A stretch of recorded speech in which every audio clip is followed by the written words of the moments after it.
What's good, world? Welcome to Culture and Capital, business news built for the culture, explained the way we need to hear it. I'm your host, Rashad Grimes. Let's get to it. So let's get into my favorite category, which is my business category.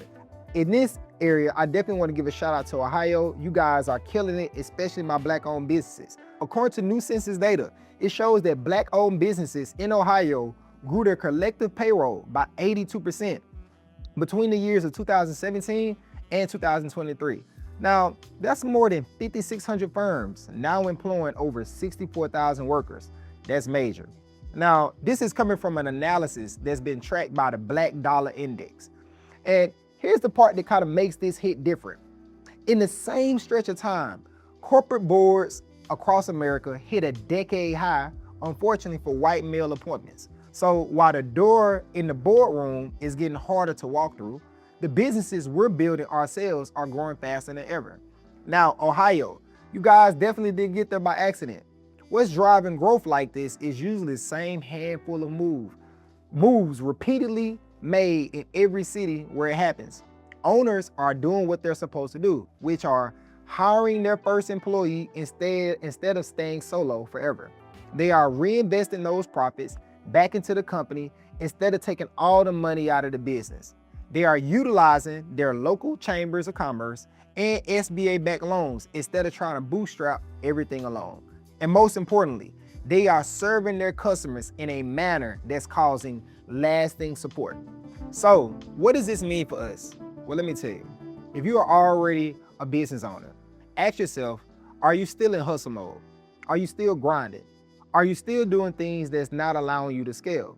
See, you can no longer stay in the same position that you are right now if you want to get to the point of being able to hire your first employee.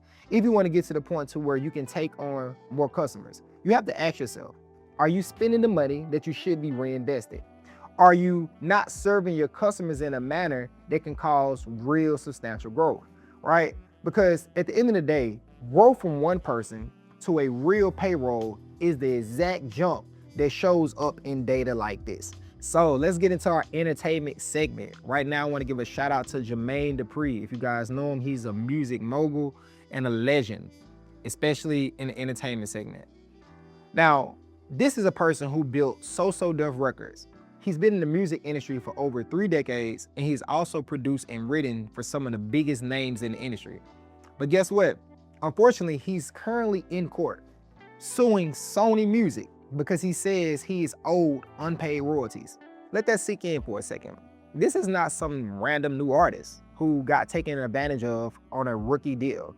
This is an industry veteran, a legend, someone who has navigated contracts throughout his entire career. And he's still having to fight in court to get paid what he's owed. So how does this happen to someone at Jermaine Dupri level? Well, when it comes to royalty disputes like this, they usually come down to a few recurring issues. Complicated royalty statements that are intentionally hard to audit, where the label controls the accounting and the artist must trust the numbers unless they specifically request an independent audit. Old contracts are signed decades ago, before streaming even existed, that never got renegotiated for how music makes money today. So, what does this mean for us?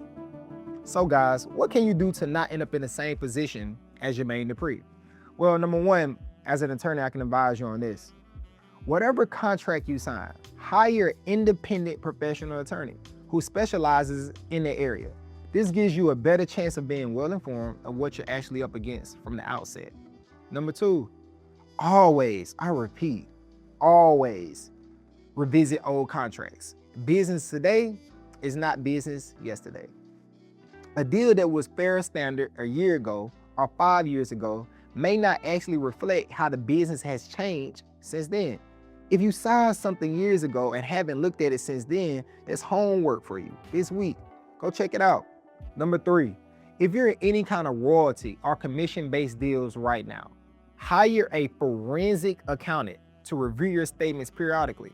It costs money up front, but it's nothing compared to what you can lose by never checking it out. And lastly, understand that regardless of your fame or success, equal protection is something that you guys need. Dupri is proof of that. Now, the bigger you get, the more money moves through your deals. And the more important it becomes that you actually are the one checking the math not just trusting someone that you put in control over your finances. As my father would say, trust but verify. All right, guys, let's move into one of the most important segments of the day, which is finance. Now, this next one almost affects every single one of you guys listening to this, because almost everyone listening to this has a car note or is thinking about getting one. So, total auto loan debt in this country has climbed to around $1.7 trillion. And repossessions are projected to approach levels we haven't seen since the Great Recession in 2009. And according to the National Consumer Law Center, black borrowers are charged on average $300 to $500 more in interest markups than white borrowers for the exact same loan. On top of that, the buy here, pay here dealers, the ones that specialize in high interest loans for people with subprime or no credit, are now 16 times more likely to enter an active repossession than a loan from a traditional lender. So let's break this down. Why is this happening? Well, first off, car prices are at a record high, with the average new vehicle now going around $50,000.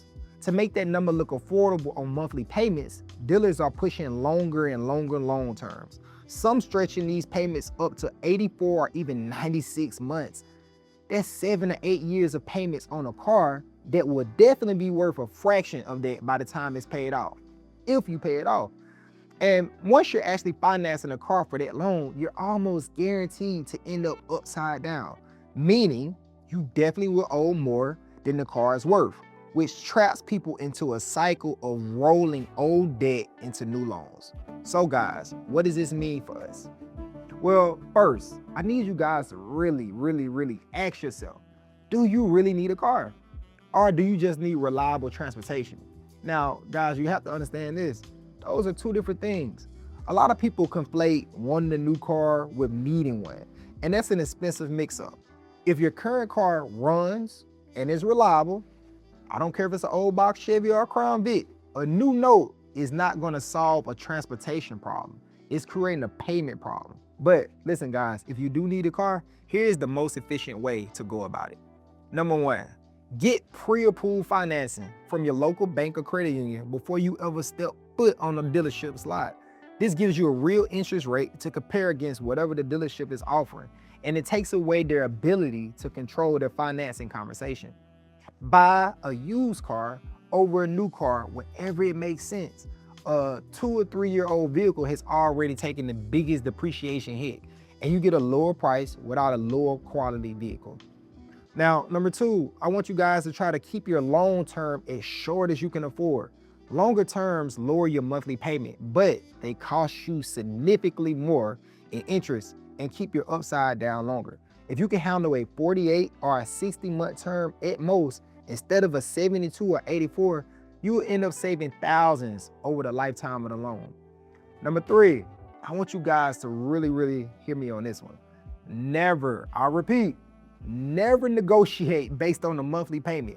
Dealers love when you say, I just need it to be around this much, or I just need, I can only afford this much. The issue with that is that allows them to stretch that term out or hide a higher interest rate while still hitting your number. Now, unfortunately, when it comes to car dealerships, they just want to make the sale. They don't really care if you end up upside down in that loan once you get off that lot. Your job is to negotiate the total price of the vehicle first, then the interest rate, then worry about what that turns into monthly. And lastly, get the total cost of the loan in writing before you sign anything. Ask them directly, look them square in the eyes. What is the total amount of this vehicle that I will pay over the life of this loan? Principal plus interest. If a dealer hesitates to answer that answer directly or clearly, that's a sign, guys. You need to walk away. Now, a car is often the second biggest purchase most of us will ever make after a house. Treat that with the level of seriousness that it deserves. Now, the repossession crisis we're seeing right now is not just about people falling on hard times. Unfortunately, guys, it's about a system that profits you when you don't ask the right questions before you sign. And guess what, guys? That's the business news broken down for the culture. Until next time, I need you guys to own something, build something, leave something. This has been Culture and Capital. I'm Rashad Grimes. I'm out.